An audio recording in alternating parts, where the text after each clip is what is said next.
Hi friends, welcome to our channel. இன்றைக்கி என்ன dish பார்க்க போகிறோம்னா புதினா சிக்கன் கிரேவி தாங்க பார்க்க போகிறோம். அதுக்கு வந்து நம்ம நாட்டுக்கோழி 1/2 கிலோ எடுத்துருக்கோம். இப்போ வந்து 1 கப்பு புதினா, 1 துண்டு இஞ்சி, 1 துண்டு பட்டை, சோம்பு, பூண்டு, சின்ன வெங்காயம், பச்சை மிளகா ஒரு 5 எடுத்துருக்கேன். இப்போ வந்து பேன் நல்லா ஹீட் ஆகிடுச்சு. இப்போ வந்து நம்ம எண்ணெய் ஆட் பண்ணிக்கலாம்.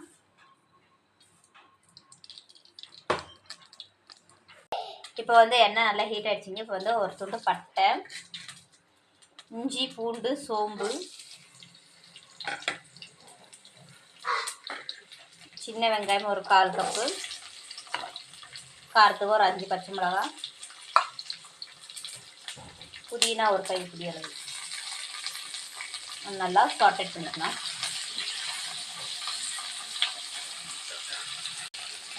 இது வந்து நம்ம நல்லா ஃப்ரை பண்ணி எடுத்துக்கலாங்க.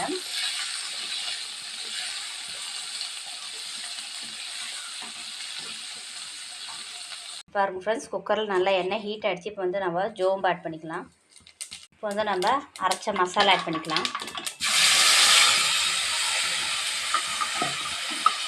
இப்போ இந்த சிக்கனுக்கு தேவையான உப்பு ஆட் பண்ணிக்கலாங்க. ஒரு 1/2 டீஸ்பூன் உப்பு. பாருங்கள் ஃப்ரெண்ட்ஸ், எண்ணெய் பிரிஞ்சு நல்லா வெந்து வந்துச்சு. மசாலாவோட பச்சை வாசனை போயிடுச்சு. இப்போ வந்து நம்ம சிக்கன் ஆட் பண்ணிக்கலாம்.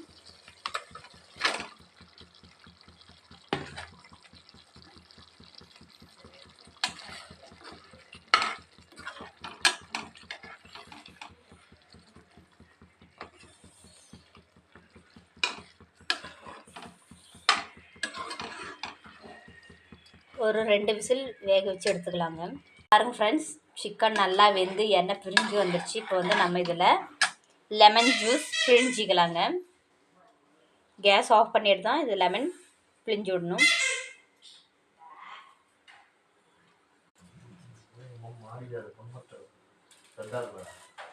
இப்போ வந்து நம்ம மல்லித்தலை ஆட் பண்ணிக்கலாம்.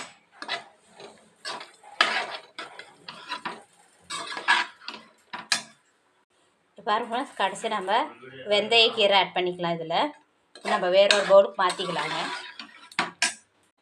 பாருங்க ஃப்ரெண்ட்ஸ், நம்ம வேறொரு பவுலுக்கு மாற்றிட்டோம். சூப்பரான டேஸ்டியான புதினா சிக்கன் கிரேவி தயாராகிடுச்சிங்க. நீங்களும் இந்த டிஷ் வீட்டில் செஞ்சு பார்த்துட்டு எப்படி இருக்குன்னு கமெண்ட்ஸ் பண்ணுங்கள். இந்த வீடியோ பிடிச்சிருந்தா லைக் பண்ணுங்கள், ஷேர் பண்ணுங்கள், சப்ஸ்கிரைப் பண்ணிக்கோங்க. தேங்க்யூ.